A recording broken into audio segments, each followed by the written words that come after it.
سورہ طٰہٰ اور اس کا ترجمہ۔ طٰہٰ حقیقی معنی اللہ اور رسول صلی اللہ علیہ وآلہ وسلم ہی بہتر جانتے ہیں۔ اے محبوب مکرم، ہم نے آپ پر قرآن نازل نہیں فرمایا کہ آپ مشقت میں پڑ جائیں، مگر اسے اس شخص کے لیے نصیحت بنا کر اتارا ہے جو اپنے رب سے ڈرتا ہے۔ یہ اس اللہ کی طرف سے اتارا ہوا ہے جس نے زمین اور بلند و بالا آسمان پیدا فرمائے۔ وہ نہایت رحمت والا جو عرش پر متمکن ہو گیا۔ پس جو کچھ آسمانوں کی بالائی نوری کائناتوں اور خلائی مادی کائناتوں میں ہے، اور جو کچھ زمین میں ہے، اور جو کچھ ان دونوں کے درمیان میں ہے، اور جو کچھ سطح ارضی کے نیچے آخری تہہ تک ہے، سب اسی کی ہے۔ اور اگر آپ ذکر و دعا میں یعنی آواز بلند کریں تو بھی کوئی حرج نہیں، وہ تو سر یعنی دلوں کے رازوں اور اخفی یعنی سب سے زیادہ مخفی بھیدوں کو بھی جانتا ہے۔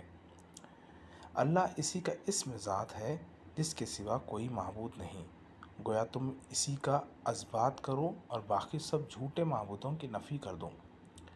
اس کے لیے اور بھی بہت خوبصورت نام ہیں جو اس کی حسین اور جمیل صفات کا پتہ دیتے ہیں۔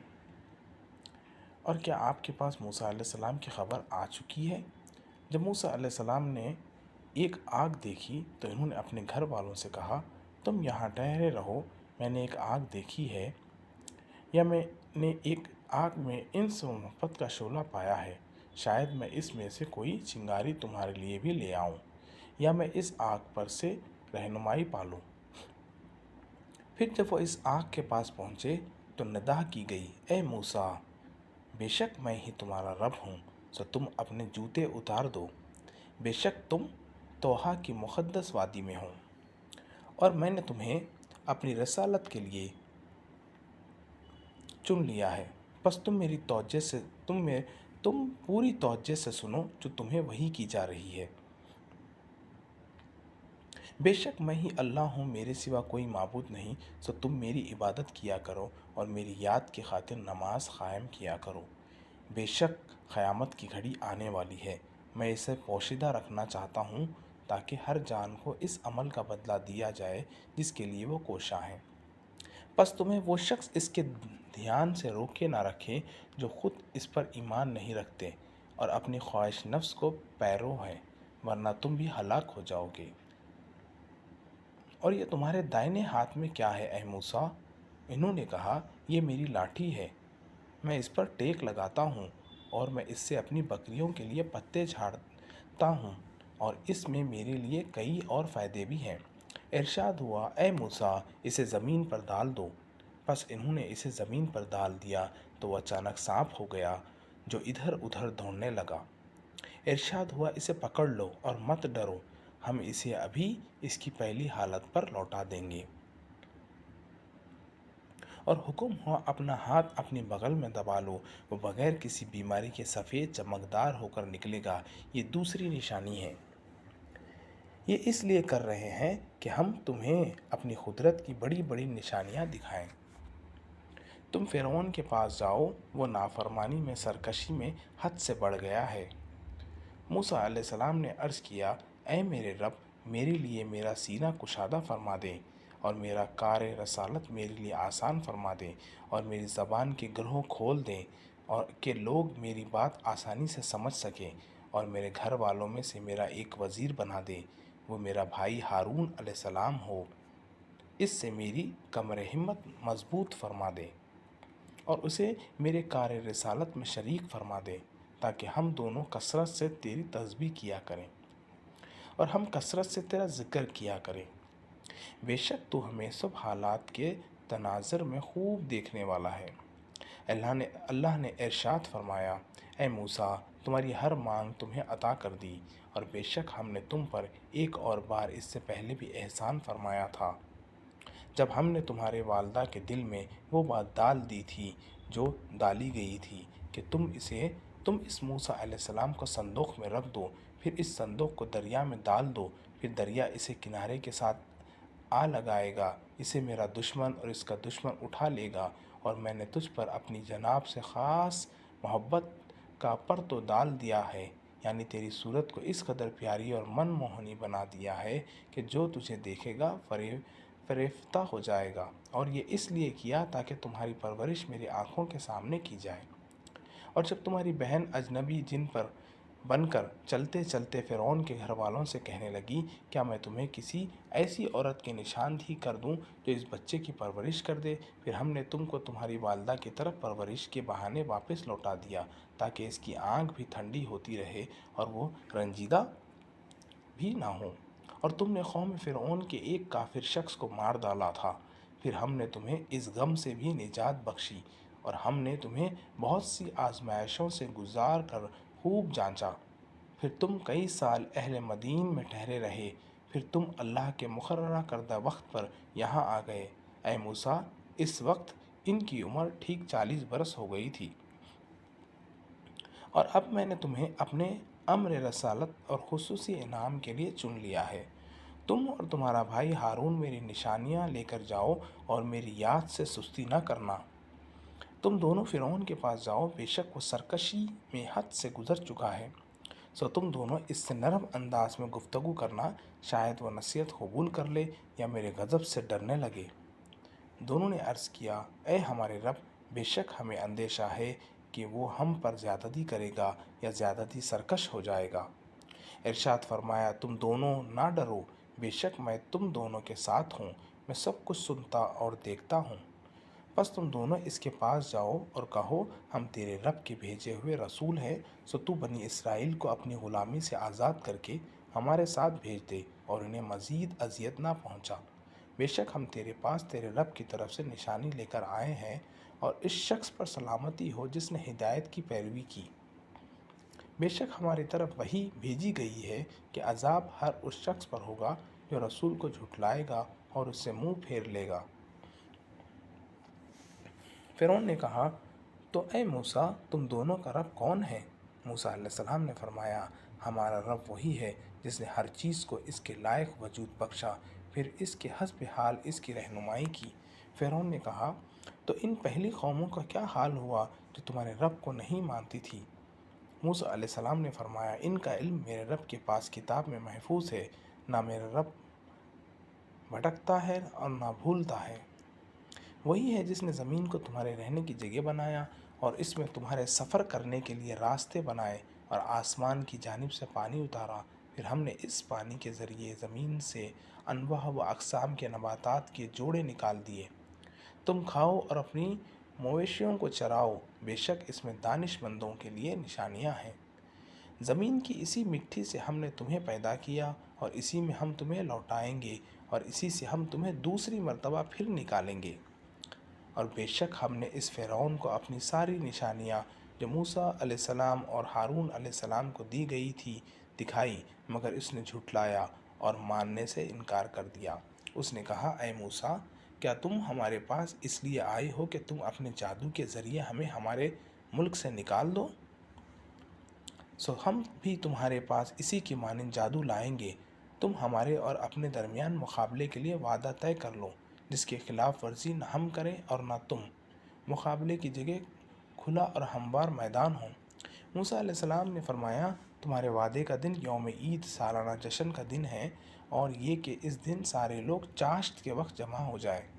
پھر فرعون مجلس سے واپس مڑ گیا، سو اس نے اپنے مکر و فریب کی تدبیروں کو اکٹھا کیا، پھر مقررہ وقت پر آ گیا۔ موسیٰ علیہ السلام نے ان جادوگروں سے فرمایا، تم پر افسوس، خبردار، اللہ پر جھوٹا بہتان مت باندھنا، ورنہ وہ تمہیں عذاب کے ذریعے تباہ و برباد کر دے گا۔ اور واقع وہ شخص نامراد ہوا جس نے اللہ پر بہتان باندھا۔ چنانچہ وہ جادوگر اپنے معاملے میں باہم جھگڑ پڑے اور چپکے سرگوشیاں کرنے لگے، کہنے لگے، یہ دونوں واقع جادوگر ہیں، سو یہ ارادہ رکھتے ہیں کہ تمہیں جادو کے ذریعے تمہاری سرزمین سے نکال باہر کریں اور تمہارے مثالی مذہب و ثقافت کو نابود کر دیں۔ انہوں نے باہم فیصلہ کیا، پس تم جادو کی اپنی ساری تدابیر جمع کر لو، پھر قطار باندھ کر اکٹھے ہی میدان میں آ جاؤ، اور آج کے دن وہی کامیاب رہے گا جو غالب آ جائے گا۔ جادوگر بولے، اے موسیٰ، یا تو تم اپنی چیز ڈالو یا ہم ہی پہلے ڈالنے والے ہو جائیں۔ موسیٰ علیہ السلام نے فرمایا، بلکہ تم ہی ڈال دو۔ پھر کیا تھا، اچانک ان کی رسیاں اور ان کی لاٹھیاں ان کے جادو کے اثر سے موسیٰ علیہ السلام کے خیال میں یوں محسوس ہونے لگی جیسے وہ میدان میں دوڑ رہی ہیں۔ تو موسیٰ علیہ السلام اپنے دل میں ایک چھپا ہوا خوف سا پانے لگے۔ ہم نے موسیٰ علیہ السلام سے فرمایا، خوف مت کرو، بے شک تم ہی غالب رہو گے، اور تم اس لاٹھی کو جو تمہارے دائیں ہاتھ میں ہے زمین پر ڈال دو، وہ اس فریب کو نگل جائے گی جو انہوں نے مصنوعی طور پر بنا رکھا ہے۔ وہ تو فقط جادوگر کا فریب ہے، اور جادوگر جہاں کہیں بھی آئے گا فلاں نہیں پائے گا۔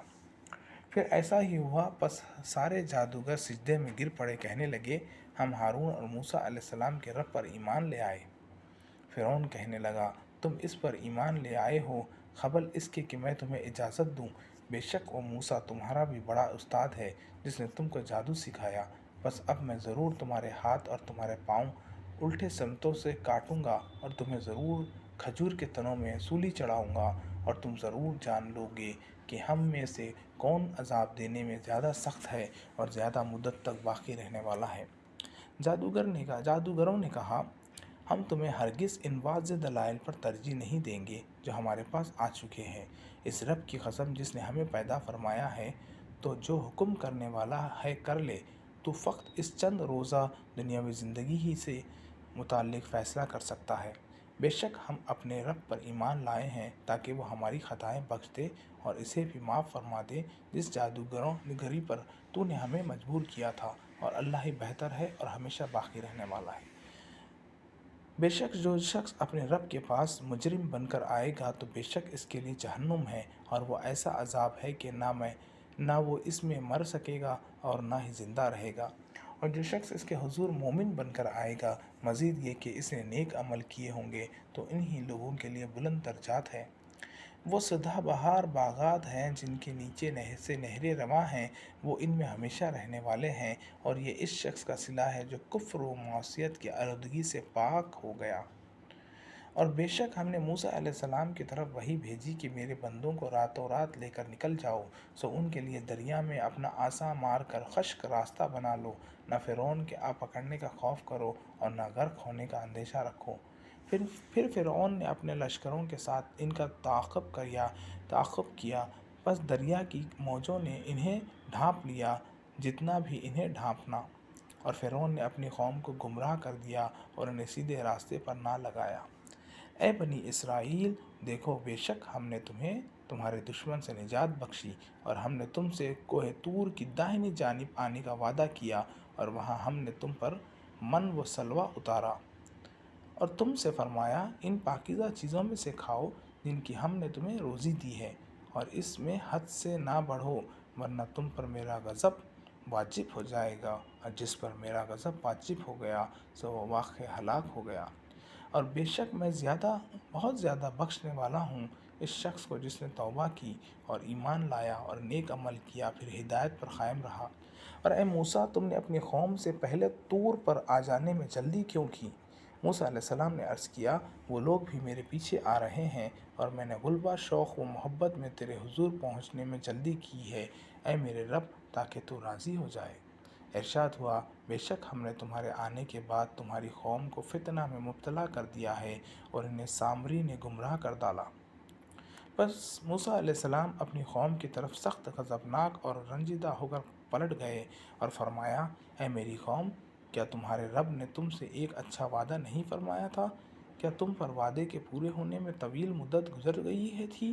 کیا تم نے یہ چاہا کہ تم پر تمہارے رب کی طرف سے غضب واجب اور نازل ہو جائے؟ بس تم نے میرے وعدے کی خلاف ورزی کی ہے۔ وہ بولے، ہم نے اپنے اختیار سے آپ کے وعدے کی خلاف ورزی نہیں کی، مگر ہوا یہ کہ قوم کے زیورات کے بھاری بوجھ ہم پر لاد دیے گئے تھے تو ہم نے انہیں آگ میں ڈال دیا، پھر اسی طرح سامری نے بھی ڈال دیے۔ پھر اس سامری نے ان کے لیے ان گلے ہوئے زیورات سے ایک بچھڑے کا قالب تیار کر کے نکال لیا، اور اس میں سے گائے کی سی آواز نکلتی تھی، تو انہوں نے کہا، یہ تمہارا معبود ہے، اور موسیٰ علیہ السلام کا بھی یہی معبود ہے۔ بس وہ سامری یہاں پر بھول گیا۔ بھلا کیا وہ اتنا بھی نہیں دیکھتے تھے کہ وہ بچھڑا انہیں کسی بات کا جواب بھی نہیں دے سکتا اور نہ ان کے لیے کسی نقصان کا اختیار رکھتا ہے اور نہ نفع کا۔ اور بے شک ہارون علیہ السلام نے بھی ان کو اس سے پہلے تنبیہ کہہ دیا تھا کہ اے قوم، تم اس بچھڑے کے ذریعے تو بس فتنہ میں ہی مبتلا ہو گئے ہو، حالانکہ بے شک تمہارا رب یہ نہیں، وہی رحمان ہے، پس تم میری پیروی کرو اور میرے حکم کی اطاعت کرو۔ وہ بولی، ہم تو اسی کی پوجا پر جمے رہیں گے تا وقت موسیٰ علیہ السلام ہماری طرف پلٹ آئیں۔ موسیٰ علیہ السلام نے فرمایا، اے ہارون، تم کو کس چیز نے روکے رکھا جب تم نے دیکھا کہ یہ گمراہ ہو رہے ہیں؟ مزید یہ کہ تمہیں کس نے منع کیا کہ انہیں سختی سے روکنے میں تم میرے طریقے کی پیروی نہ کرو؟ کیا تم نے میری نافرمانی کی؟ ہارون علیہ السلام نے کہا، اے میری ماں کے بیٹے، آپ نے میری داڑھی پکڑے اور نہ میرا سر۔ میں سختی کرنے میں اس بات سے ڈرتا تھا کہ کہیں آپ یہ نہ کہیں کہ تم نے بنی اسرائیل کے درمیان فرقہ بندی کر دی ہے اور میرے قول کی نگہداشت نہیں کی۔ موسیٰ علیہ السلام نے فرمایا، اے سامری، بتا تیرا کیا معاملہ ہے؟ اس نے کہا، میں نے وہ چیز دیکھی جو ان لوگوں نے نہیں دیکھی تھی، سو میں نے اس فرستادہ فرشتے کے نقش قدم سے جو آپ کے پاس آیا تھا ایک مٹی کی بھر لی، پھر میں نے اسے بچھڑے کے قلب میں ڈال دیا اور اسی طرح میرے نفس نے مجھے یہ بات بھلی کر دکھائی۔ موسیٰ علیہ السلام نے فرمایا، پس تو یہاں سے نکل کر چلا جا، چنانچہ تیرے لیے ساری زندگی میں یہ سزا ہے کہ تو ہر کسی کو یہی کہتا رہے، مجھے نہ چھونا، مجھے نہ چھونا، اور بے شک تیرے لیے ایک اور وعدہ عذاب بھی ہے جس کی ہرگز خلاف ورزی نہ ہوگی، اور تو اپنے اس من گھڑت معبود کی طرف دیکھ جس کی پوجا پر تو جم کر بیٹھا رہا، ہم اسے ضرور جلا ڈالیں گے، پھر ہم اس کی راکھ کو ضرور دریا میں اچھی طرح بکھیر دیں گے۔ لوگوں، تمہارے معبود صرف وہی اللہ ہے جس کے سوا کوئی معبود نہیں، وہ ہر چیز کو اپنے علم کے احاطے میں لیے ہوئے ہیں۔ اسی طرح ہم آپ کو اے حبیب معظم ان قوموں کی خبریں سناتے ہیں جو گزر چکی ہیں، اور بے شک ہم نے آپ کو اپنے خاص جناب سے ذکر یعنی نصیحت نامہ عطا فرمایا ہے۔ جو شخص اسے روگردانی کرے گا تو بے شک وہ قیامت کے دن سخت بوجھ اٹھائے گا، وہ اس عذاب میں ہمیشہ پڑے رہیں گے، اور ان کے لیے قیامت کے دن بہت ہی برا بوجھ ہوگا، جس دن سور پھونکا جائے گا، اور اس دن ہم مجرموں کو یوں جمع کریں گے کہ ان کے جسم اور آنکھیں شدت خوف اور اندھے پن کے باعث نیل گوں ہوں گے، آپس میں چپ کے باتیں کرتے ہوں گے کہ تم دنیا میں مشکل سے 10 دن ہی ٹھہرے ہوں گے، ہم خوب جانتے ہیں وہ جو کچھ کہہ رہے ہوں گے، جبکہ ان میں سے ایک عقل و عمل میں بہتر شخص کہے گا کہ تم تو ایک دن کے سوا دنیا میں ٹھہرے ہی نہیں ہو، اور آپ سے یہ لوگ پہاڑوں کی نسبت سوال کرتے ہیں، تو فرما دیجئے میرا رب انہیں ریزہ ریزہ کر کے اڑا دے گا، پھر اسے ہموار اور بے اب و گاہ زمین بنا دے گا، جس میں آپ نہ کوئی پستی دیکھیں گے نہ کوئی بلندی۔ اس دن لوگ پکارنے والے کے پیچھے چلتے جائیں گے، اس کے پیچھے چلنے میں کوئی کجی نہیں ہوگی، اور خدا رحمان کے جلال سے سب آوازیں پست ہو جائیں گی، بس تم ہلکی سی آہٹ کے سوا کچھ نہ سنو گے۔ اس دن سفارش سود مند نہ ہوگی سوائے اس شخص کی سفارش کے جسے خدا رحمان نے اجازت دے دی ہے اور جس کی بات سے وہ راضی ہو گیا ہے، جیسا کہ انبیاء و مرسلین، اولیاء، متقین، معصوم بچوں اور دیگر کئی بندوں کا شفاعت کرنا ثابت ہے۔